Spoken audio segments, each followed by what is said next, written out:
Voilà. Bon, alors puisqu'il a déjà commencé à parler, c'est inutile pour moi de le présenter. Je me présente néanmoins Christian Bonnet, qui est l'un des meilleurs spécialistes que nous ayons, pas seulement sur Lichtenberg, mais par tout un ensemble de philosophes qui parlent souvent allemand, il faut le dire, et qui va nous parler de Lichtenberg, où les Lumières inquiètent. Et évidemment, tout le monde connaît le lien intime qu'il y a entre Lichtenberg et Bouvresse-Senberg. Et donc, c'est tout à fait topique. Christian, à toi. Merci Pascal. Je voudrais pour commencer dire que je suis très, très, très heureux d'être ici. Remercier Claudine Tiercelin de m'avoir invité. Heureux et ému en raison des liens anciens voilà, avec Jacques Bouvresse, dont je fus l'élève, enfin, comme beaucoup d'entre nous, mais il y a déjà un certain temps. Si Lichtenberg n'occupe pas dans l'œuvre de Jacques Bouvresse, certes, la place qui occupe Wittgenstein au Musil, il y est toutefois présent d'une manière discrète mais continue, qui témoigne d'une affinité, j'allais dire une complicité, tant par le ton, je pense bien sûr à l'ironie, que par la manière de concevoir le rôle et le pouvoir de la raison, c'est-à-dire, me semble-t-il, quelque chose qui a quelque rapport avec la question qui est l'objet même aujourd'hui de ce colloque. Le titre de mon exposé, Lichtenberg ou les Lumières inquiètent, est lui-même directement inspiré d'une remarque de Jacques Bouvresse, qui observe, c'est dans le livre d'entretien avec Jean-Jacques Rosa qui s'appelle « Le philosophe et le réel », je cite, que Lichtenberg est le représentant de ce que l'on pourrait nommer l'Aufklärung inquiète, celle qui a déjà une perception très aiguë de ses limites, de la nécessité, par exemple, de rendre justice au sentiment, à l'affectivité.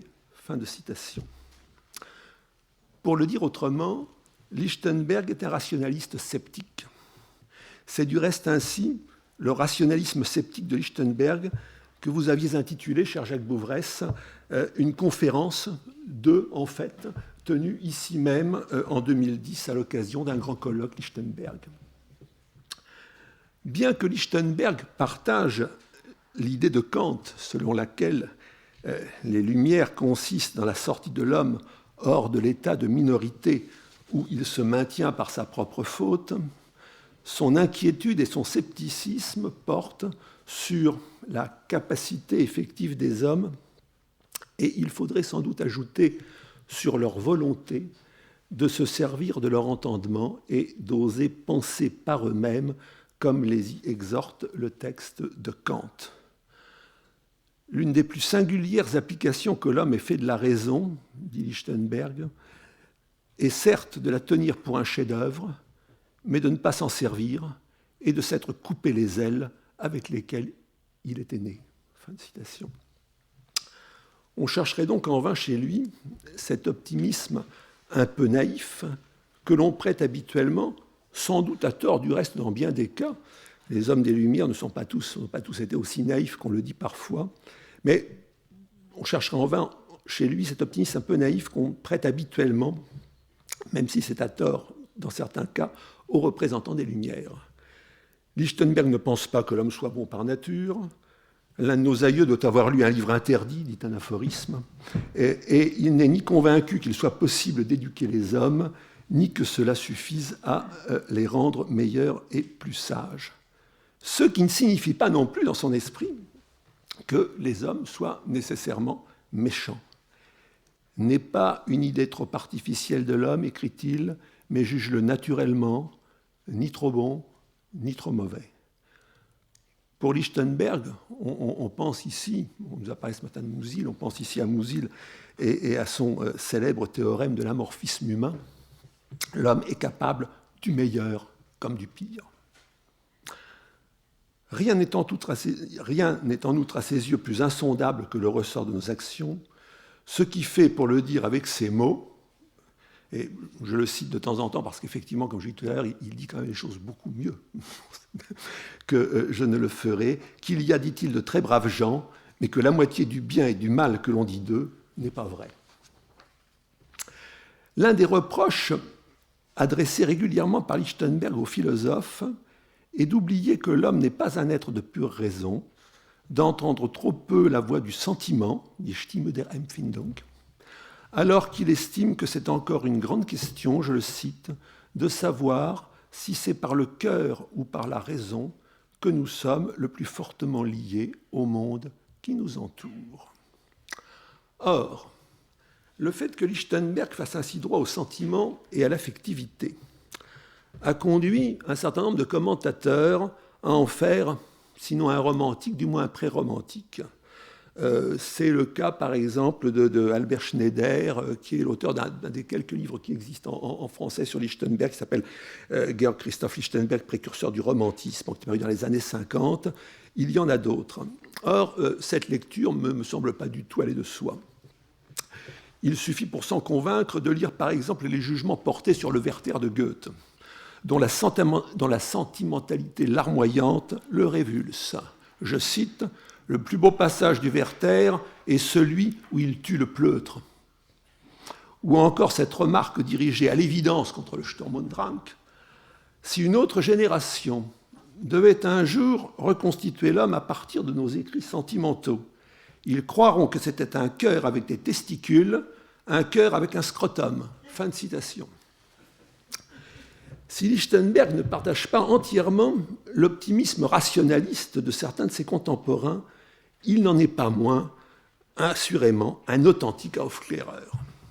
On retrouve chez lui les idées et les thèmes classiques, généralement considérés comme caractéristiques de la Aufklärung.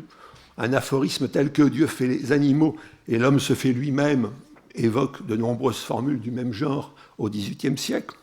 Par exemple, certaines que l'on trouverait dans l'idée d'une histoire du point de vue cosmopolitique de Kant. En dépit de son scepticisme, voire de son pessimisme, Lichtenberg croit au progrès.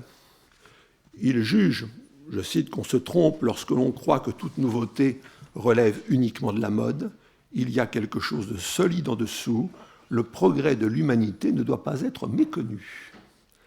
Et lui-même ne méconnaît nullement les progrès accomplis par son siècle, comme en témoigne le texte, alors, qui en principe devait vous être distribué, que certains ont peut-être, qui commence à notre XVIIIe siècle, n'aura certainement pas à avoir honte le jour où il transmettra au XIXe son inventaire des connaissances réellement acquises, quand bien même cette transmission devrait avoir lieu demain. Bon, je vous l'avais distribué pour ne pas le lire, je ne vais évidemment pas vous le commenter. Suit, comme vous le verrez, une longue prosopopée du XVIIIe siècle, dans laquelle Lichtenberg imagine ce que ce dernier pourrait répondre au XIXe si demain celui-ci lui demandait « Qu'as-tu apporté et qu'as-tu vu de neuf ?» Et il imagine pour finir quelques-unes des découvertes susceptibles d'être faites à l'avenir. Cet hymne au progrès est cependant teinté, comme vous le verrez sur le texte, comme souvent chez Lichtenberg, d'ironie, je dirais même de mélancolie. On notera que ce progrès n'est en rien nécessaire, les découvertes se font au hasard, ceux qui les font ne sont pas certains d'être toujours récompensés. Ils peuvent très bien subir dans ce texte, il y a l'histoire du cochon de Lunebourg. Alors le cochon de Lunebourg, je crois, c'est à Lunebourg, il y a des sources d'eau salée qu'un cochon a découvert par hasard. Et ce cochon ensuite a été tout simplement transformé en charcuterie.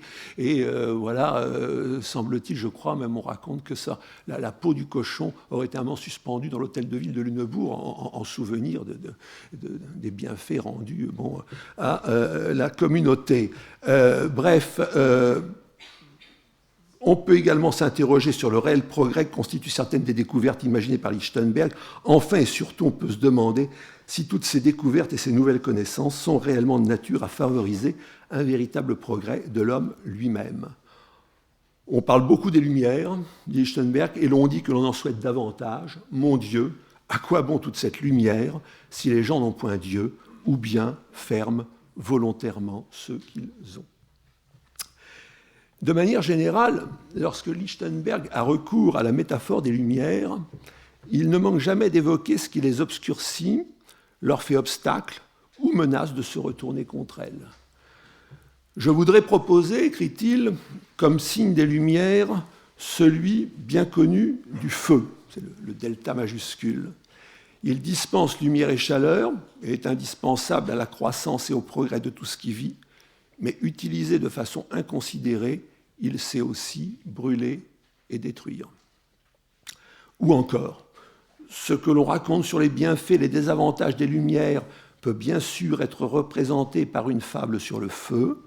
Il est l'âme de la nature inorganique et son usage modéré rend la vie plaisante. Il réchauffe nos hivers et éclaire nos nuits. Mais pour ce faire, il faut des torches et des chandelles. Éclairer les rues en mettant le feu aux maisons est un fort méchant moyen d'éclairage. C'est pourquoi il faut éviter de laisser les enfants jouer avec le feu. Fin de citation. Il faudrait sans doute parler ici, par exemple, de l'attitude de Lichtenberg à l'égard de la Révolution française. Je ne le ferai pas, ce n'est pas mon propos. Disons que ce n'est ni le rejet de Burke, ni l'enthousiasme de Fichte. Je me contenterai d'un aphorisme d'avril 1793. La France est en fermentation. Es gärt in Frankreich, je crois que c'est ça l'expression en allemand. Cela donnera-t-il du vin ou du vinaigre? On l'ignore. Quoi qu'il en soit de son inquiétude ou de son scepticisme quant à la capacité des hommes de servir de leur raison, alors, excusez-moi de citer encore un fait, on a envie de citer Lichtenberg, c'est tellement extraordinaire, enfin moi je trouve, bon, lorsqu'il se servait de son entendement, on aurait dit un droitier obligé de se servir de sa main gauche. Bon. Lichtenberg ne pense pas pour autant qu'il faille renoncer à les instruire. C'est même là, selon lui, un devoir. La vérité, l'instruction et l'amélioration de l'homme doit être le but principal d'un écrivain, dit-il. Et c'est bien évidemment le sens de son combat sans relâche, sur lequel a insisté à nombreuses reprises Jacques Bouvresse, contre la schwärmerei, la superstition et le fanatisme. Mais la confiance de nombre de ses contemporains dans la possibilité d'une éducation du genre humain le laisse perplexe. Aussi s'interroge-t-il sur le bien fondé des nombreux projets pédagogiques qui fleurissent en Allemagne comme en France à son époque. En Allemagne, c'est Basdo, enfin le grand, qui est sa cible.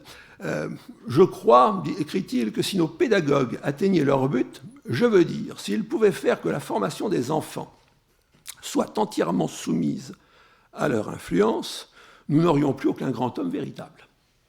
Ce qu'il y a de plus utile dans notre vie, généralement, personne ne nous l'a appris.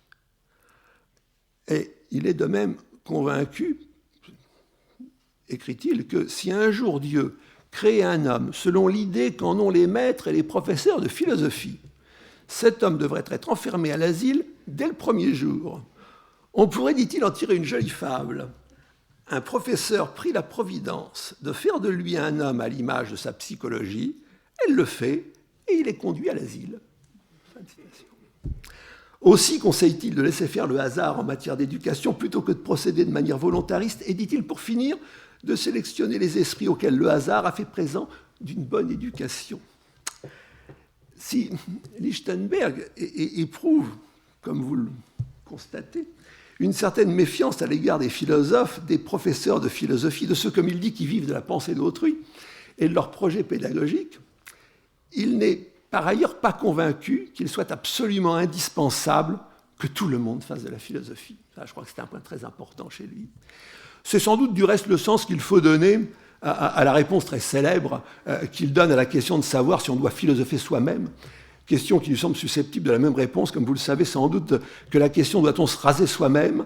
Si quelqu'un me faisait une telle question, je répondrais que si on peut le faire comme il faut, alors c'est une excellente chose. Je signale pour l'anecdote, Jacques Bouvresse me corrige si la chose est fausse, mais je crois que dans l'exemplaire que Wittgenstein avait offert à Russell, il avait souligné cette phrase-là. Je pense toujours, continue Lichtenberg, qu'il faut tâcher d'apprendre le second par soi-même, mais pas faire les premiers essais sur la gorge. Agis comme les plus sages ont agi avant toi et ne commence pas tes exercices philosophiques à des endroits où une erreur peut te livrer aux mains du bourreau. Bon, fin de citation.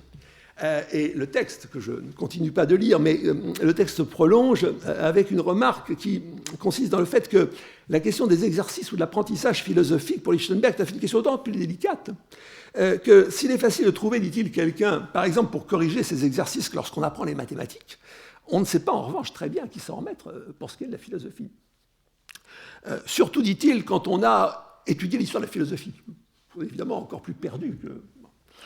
Cela ne signifie pas toutefois que Lichtenberg pense que l'on ne puisse pas apprendre des philosophes qu'il pratique lui-même assidûment, avec une prédilection marquée pour deux d'entre eux. Spinoza, dont il juge qu'il a eu la plus grande idée qui soit jamais venue à l'esprit d'un homme, et Kant. Chez Spinoza, Lichtenberg est bien sûr sensible à la critique de la superstition. Il se reconnaît en outre dans son déterminisme ainsi que dans l'idée que notre croyance au libre arbitre n'est que l'ignorance des causes qui nous font agir. Il le dit dans des termes qui sont tout à fait spinozistes. Il nous est en général impossible de percevoir les premiers commencements. Nous ne percevons partout que ce qui est arrivé et non comment cela est arrivé. Quand donc nous croyons que maintenant nous faisons une chose, elle est déjà faite. Mais la grande idée de Spinoza est avant tout à ses yeux, semble-t-il, celle, je dirais, de l'unicité de la substance, c'est-à-dire le refus de ce qu'il appelle l'affreux dualisme, le corps et l'âme, le monde et Dieu, ce qu'il appelle dans une lettre à Ramberg, du 3 juillet 1786, où il développe son rapport à Spinoza, il parle de « das infame Zwei », l'infâme deux.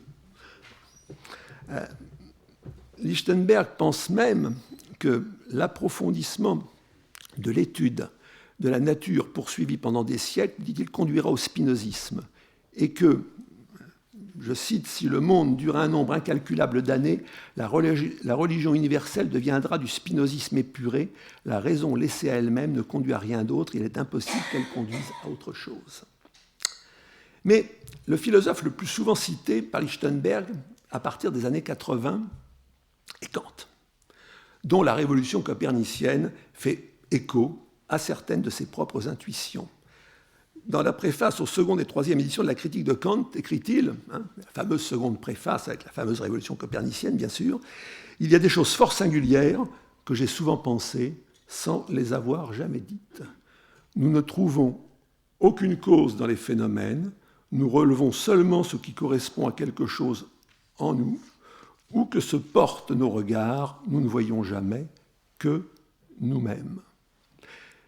L'idée fondamentale de Kant, telle que le comprend Lichtenberg du moins, est que nous ne sommes nous-mêmes pas moins quelque chose que les objets hors de nous. Si donc, dit-il, quelque chose agit sur nous, cette action dépend non seulement de l'objet qui agit, mais encore de celui sur lequel l'action s'exerce. Ce qui n'est dans l'esprit de Lichtenberg lui-même physicien, comme vous le savez, que l'application au cas particulier de la perception ou de la représentation d'un principe physique tout à fait général, à savoir que la chose qui agit et la chose sur laquelle elle agit sont comme dans le choc, à la fois active et passive.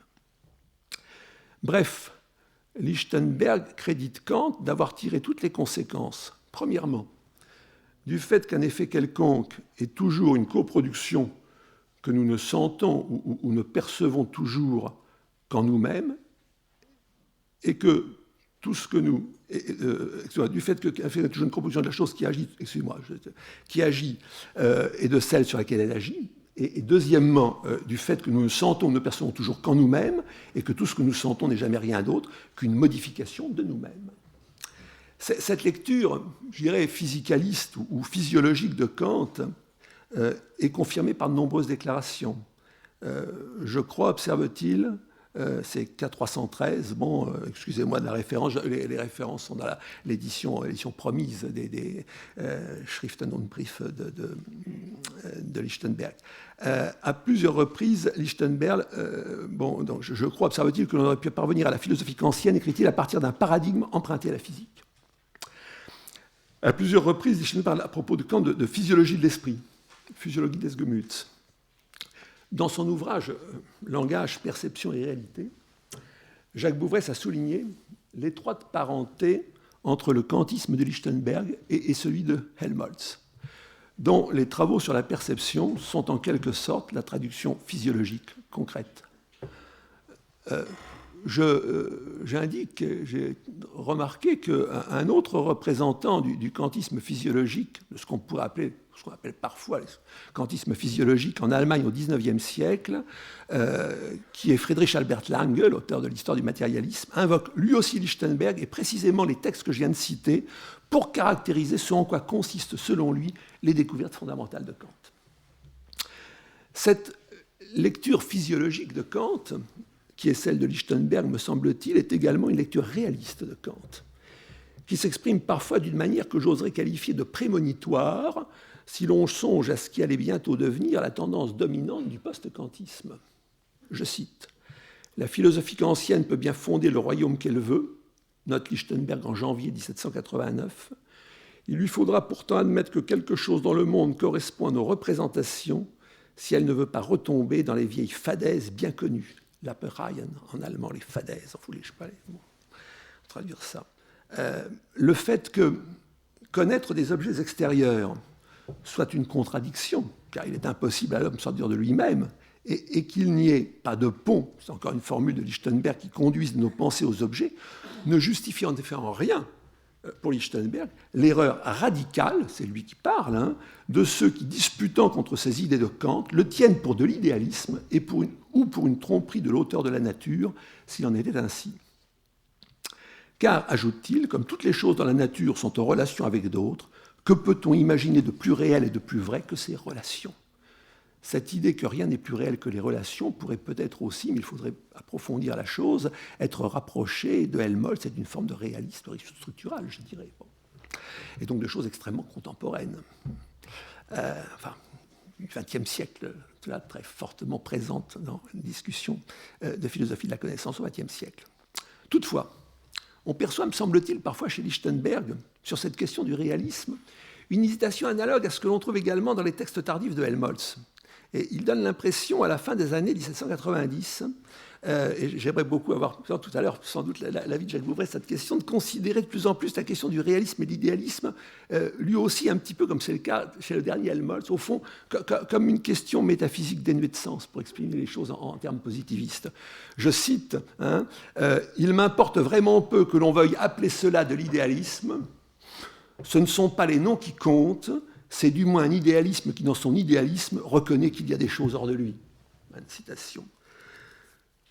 Quoi qu'il en soit, si vous m'accordez que l'idéalisme spéculatif allemand n'était peut-être pas le seul prolongement ou le prolongement naturel et obligé du kantisme, mais qu'il a existé une autre postérité tout aussi légitime, en dépit d'une présence infiniment plus modeste dans les manuels d'histoire de la philosophie, celle d'un kantisme que je qualifierais, pour faire bref, de réaliste et épistémologique. Lichtenberg est, me semble-t-il, l'un des tout premiers, immédiatement dans les années qui suivent la parution de la raison pure, à avoir exploré cette voie. Son kantisme est tout sauf dogmatique.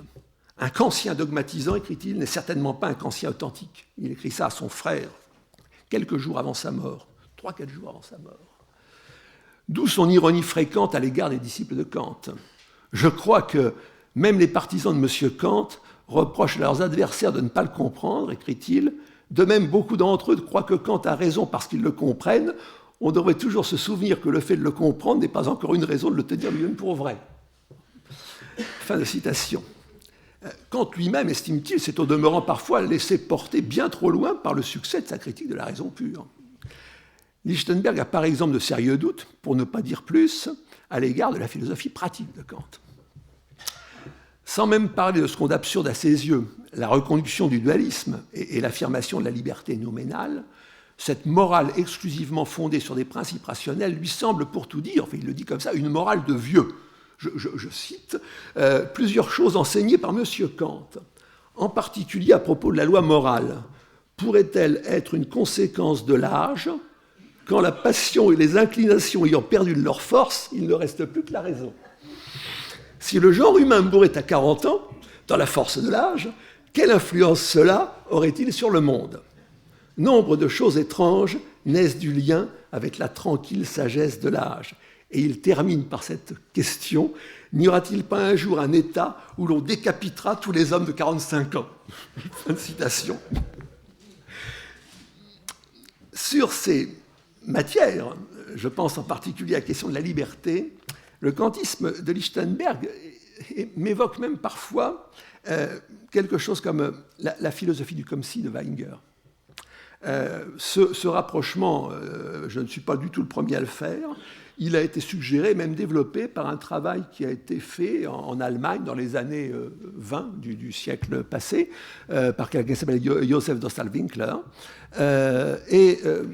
Ce rapprochement, me semble-t-il, peut s'autoriser un certain nombre de textes où la liberté, c'est-à-dire plus exactement pour Lichtenberg, la croyance en la liberté, semble bien être une fiction. Qu'il faille parfois préférer, je cite, une hypothèse fausse à celle qui est exacte, on le voit avec la doctrine de la liberté humaine, bon, par exemple.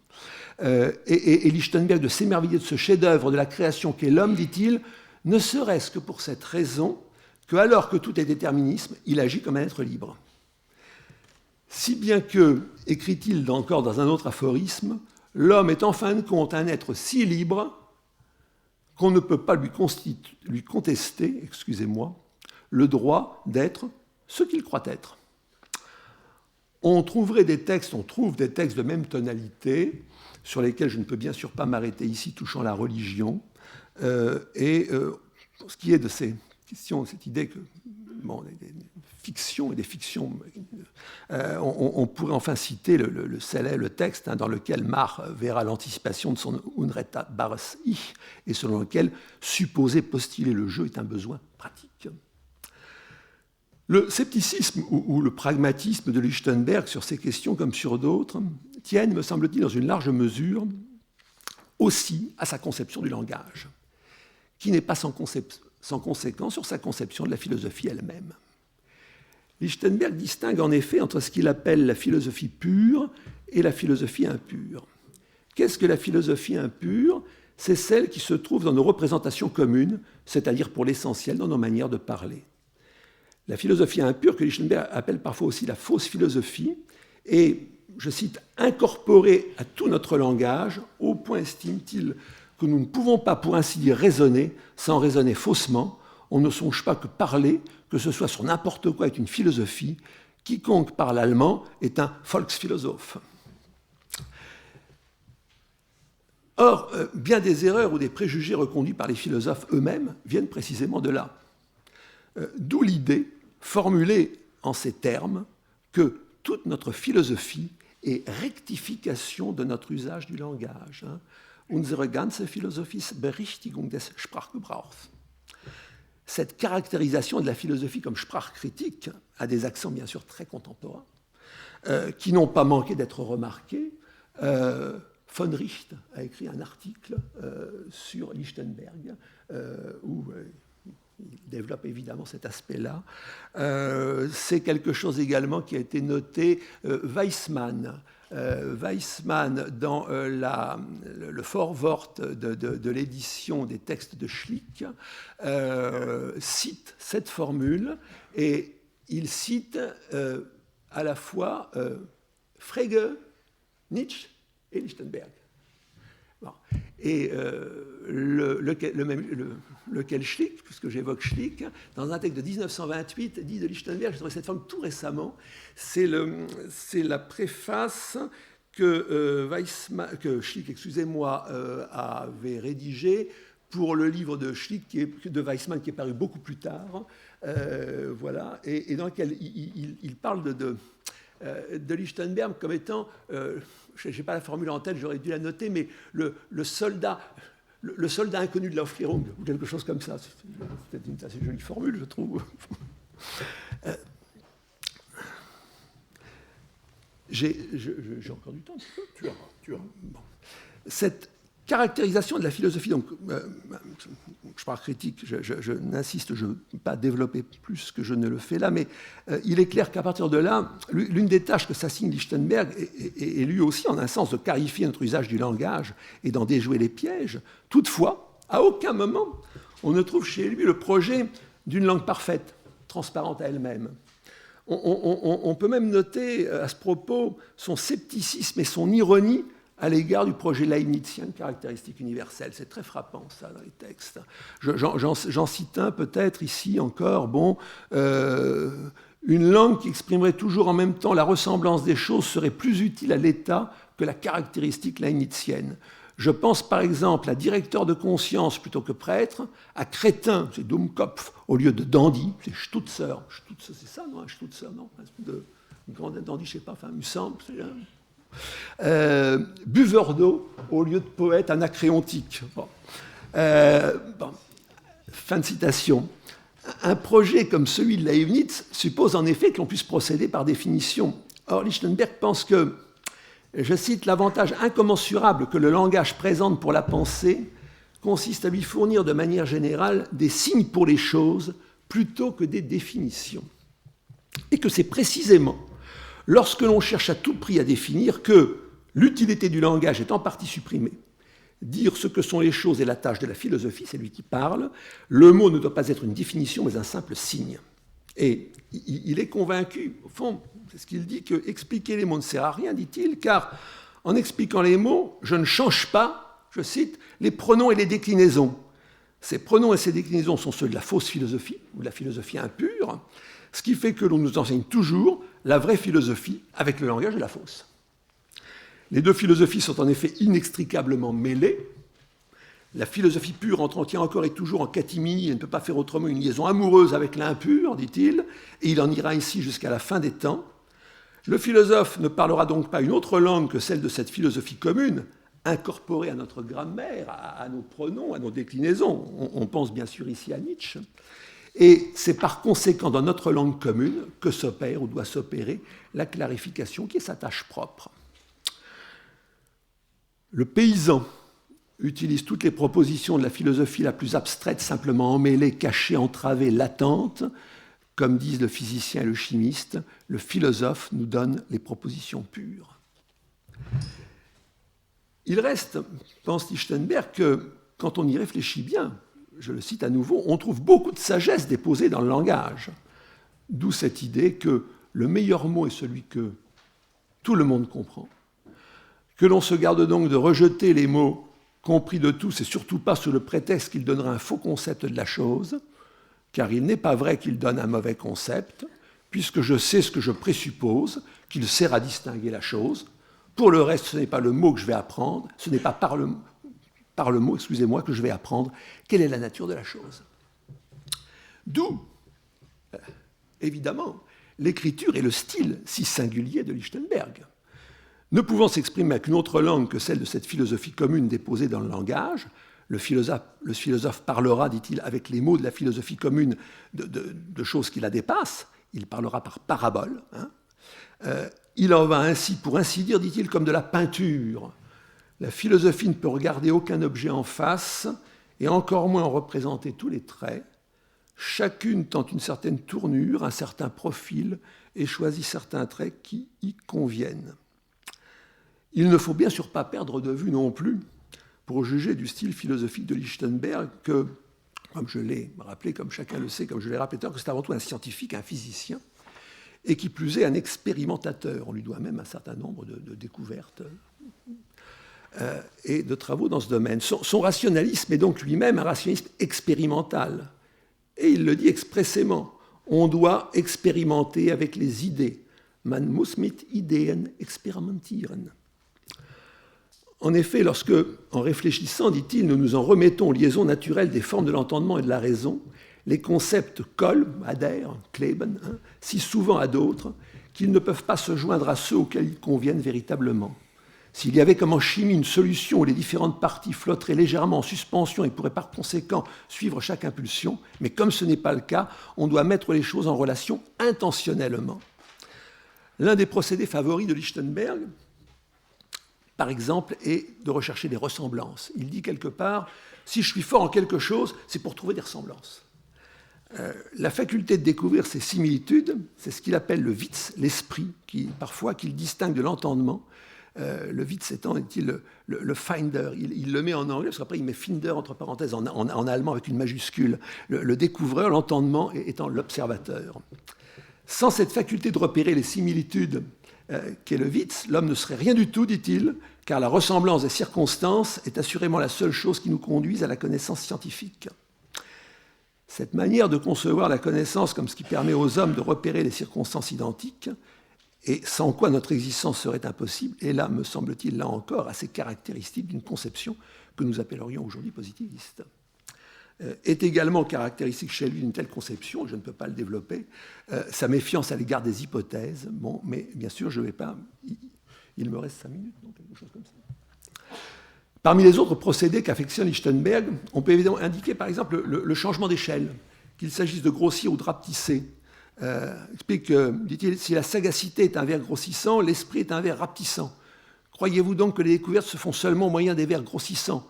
Je crois que bien plus de découvertes ont été faites dans le monde intellectuel au moyen de vers rapetissants ou du moins d'instruments semblables. Bon, j'ai un certain nombre d'exemples à votre disposition, mais je vous en fais grâce parce que sinon je vais déborder le temps qui m'est imparti. Procèdent du même esprit les variations, les changements de point de vue ou encore les inversions ou les déplacements de maximes ou de proverbes qu'il affectionne particulièrement. Le goût de Lichtenberg pour ces procédés, parfois poussés jusqu'à l'absurde, tient de manière générale à sa volonté d'aller contre les préjugés, ou ce qu'il appelle l'habitude. Je voudrais, écrit-il, pouvoir me déshabituer de tout, pouvoir voir de manière neuve, entendre de manière neuve, sentir de manière neuve. L'habitude corrompt notre philosophie. Elle fait que l'on tient l'injustice pour le droit et l'erreur pour la vérité. Par conséquent, pour lui, tout ce qui va contre cette paresse de la pensée est bon, et l'un des moyens d'invention les plus féconds consiste ainsi, dit-il, dès que l'on entend quelque chose, à se dire à soi-même « ce n'est pas vrai » et à chercher ensuite les raisons pourquoi on le dit. Un commentateur allemand, qui s'appelle Albrecht Schöne, a rapporté cette démarche à la méthode expérimentale du physicien qu'est Lichtenberg. Il a relevé notamment l'usage fréquent chez lui de formes grammaticales ou verbales exprimant l'irréel et a souligné en particulier le rôle de ce qu'il appelle les hypothèses au subjonctif, au conjonctif, lesquelles consistent à se demander ce qui se passerait si. Sophie Gigot, qui n'est pas là aujourd'hui, mais je crois qu'il doit parler demain dans notre colloque, s'appuyant sur ces analyses, a dans un petit livre sur Musil tout récent et un excellent livre à mon avis. Enfin bon, elle a récemment rapproché cette philosophie expérimentale de Lichtenberg de la manière dont Musil procède lui-même en littérature. Bon. Vous évoquiez ce matin, Musil avec lequel Lichtenberg partage bien d'autres traits, et en premier lieu ce souci de prendre en considération le sentiment sans sacrifier les exigences de la rationalité, souci auquel l'ironie, chez l'un comme chez l'autre, ainsi que le recours à des procédés d'écriture, au fond parfois analogues, évoqués à l'instant, n'est bien sûr pas étranger. J'ai esquissé le portrait sans trop forcer le trait, j'espère, d'un Lichtenberg sceptique, positiviste, pragmatique, fictionnaliste, etc. Et j'en passe. Bon, dans le passage du philosophe et le réel, cité au tout début de cet exposé, Jacques Bouvresse résume l'attitude de Lichtenberg à cet égard en disant que, je cite, « Il est conscient que la dose de vérité que l'être humain est prêt à supporter est probablement plus réduite qu'on aimerait à le croire, mais que cela ne peut pas constituer un argument en faveur de l'erreur et de l'illusion. » Pour humble et modeste qu'elles soient, les lumières inquiètes de Lichtenberg ne nous invitent, me semble-t-il, en effet nullement à renoncer à la raison et à l'idéal d'émancipation pour le savoir qui fut celui de l'Aufklärung. Elle nous engage peut-être simplement à lui donner une forme qui soit à notre mesure.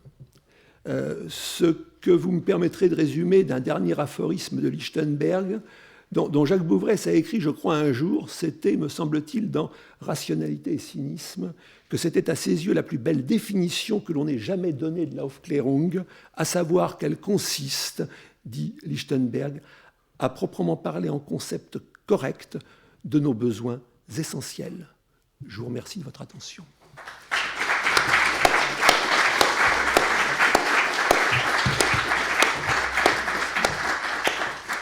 Merci beaucoup à Christian d'avoir palpé le crâne de Lichtenberg.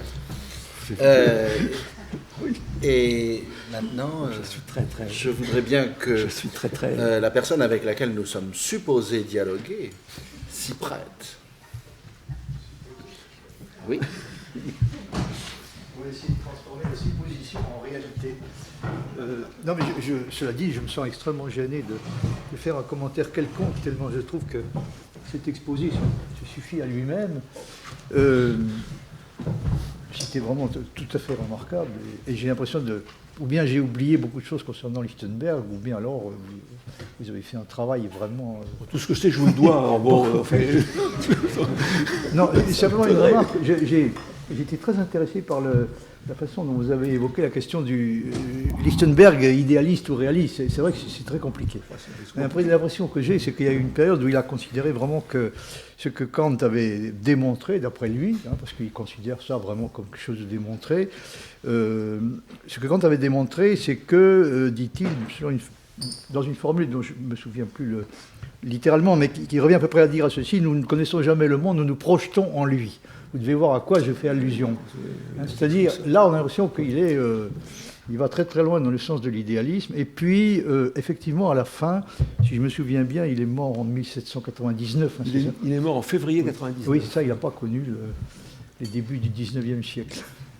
On a l'impression il est repris par un souci réaliste.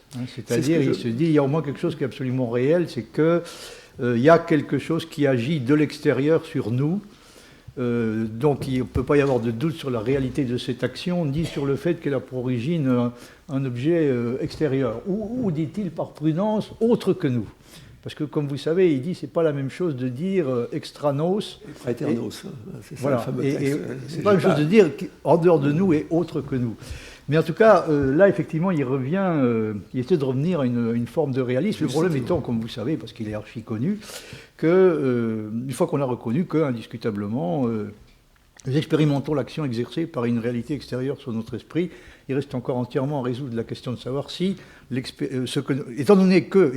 étant admis que ce que nous expérimentons est le résultat de cette action sur nous, jusqu'à quel point le fait d'expérimenter le résultat de cette action sur nous permet-il d'aboutir à une représentation fiable de la cause, c'est-à-dire de l'objet extérieur. À ça s'ajoute évidemment le scepticisme qu'il nourrit à l'égard de l'idée même de causalité. Enfin, bon, je n'insiste pas là-dessus. On pourrait discuter d'une multitude de choses à propos de ce que vous avez dit. Qui encore une fois été extrêmement riche et stimulant. Moi j'ai une question sur laquelle j'aimerais avoir votre avis. Je la pose régulièrement quand il est question de Lichtenberg, c'est pourquoi est-il à ce point ignoré ? Parce qu'en vous écoutant, on a l'impression que c'est un auteur qu'on devrait se précipiter pour lire. Tous les passages que vous avez cités. Il y a évidemment la profondeur, mais il y a aussi la drôlerie. Je veux dire, c'est un auteur qui a une vie comica par moments qui est tout à fait extraordinaire.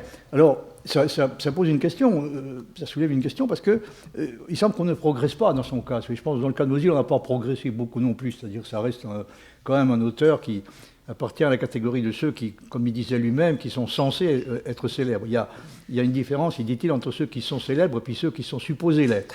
Et lui, il appartient à la catégorie des auteurs qui sont supposés être célèbres, je crois encore aujourd'hui.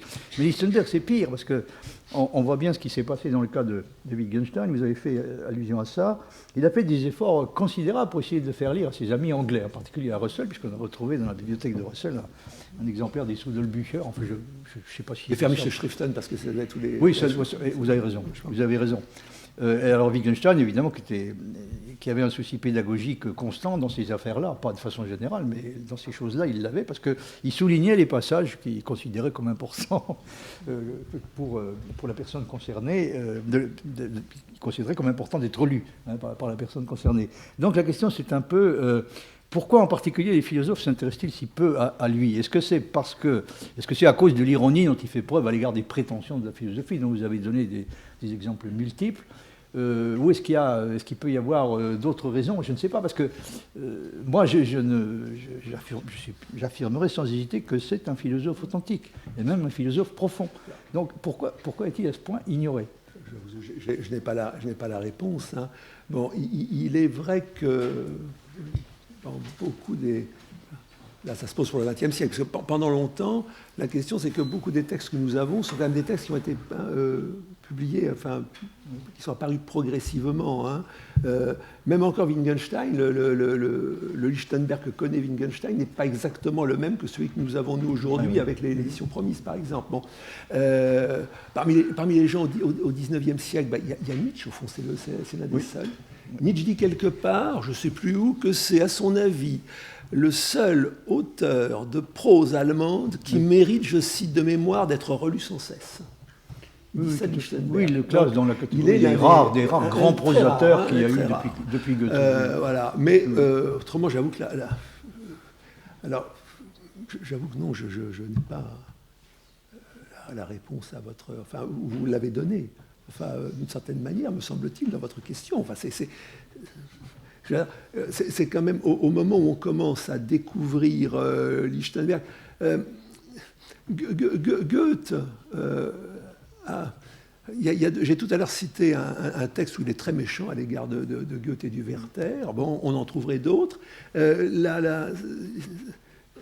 Ça n'a pas empêché Goethe, enfin ça peut un petit peu changer d'ailleurs à l'égard de Goethe, parce que c'est des textes où il est beaucoup plus positif dans les textes du Goethe, concernant Goethe plus tardif. Et puis Goethe lui-même en a dit beaucoup de bien. Oui, tout à fait. Une formule célèbre, je ne sais pas, là où c'est quoi, la baguette du sourcier, là où il fait un bon mot, il y a un problème. C'est-à-dire que surtout Goethe aurait bien voulu avoir la caution de Lichtenberg pour sa théorie des couleurs. Bien sûr. Et il ne l'a pas eu, malheureusement. Donc, mais bon, ensuite, dans la philosophie allemande, il est clair que bon, c'est un auteur qui ne pouvait pas plaire, je ne sais pas moi, à Schelling, quoi. Enfin bon, je vois pas, ça me paraît pas. À quelques autres non plus. Non, mais c'est plutôt après, si vous voulez. Bon, que sur le moment, évidemment, il a été mal perçu et mal reçu par les héritiers immédiats de Kant. Ça, je peux comprendre, mais par la suite, c'est un peu curieux. Qui est si peu, même le cercle de Vienne, au fond, n'y fasse pas allusion. Bon, et il a fallu l'intervention de von Richter pour qu'on s'aperçoive qu'il y avait une ressemblance de famille quand même assez sérieuse entre lui et Wittgenstein sur la question des relations de la nature, disons, linguistique des problèmes philosophiques. La fameuse formule, le langage comme la philosophie comme rectification du langage, c'est frappant, hein, ça.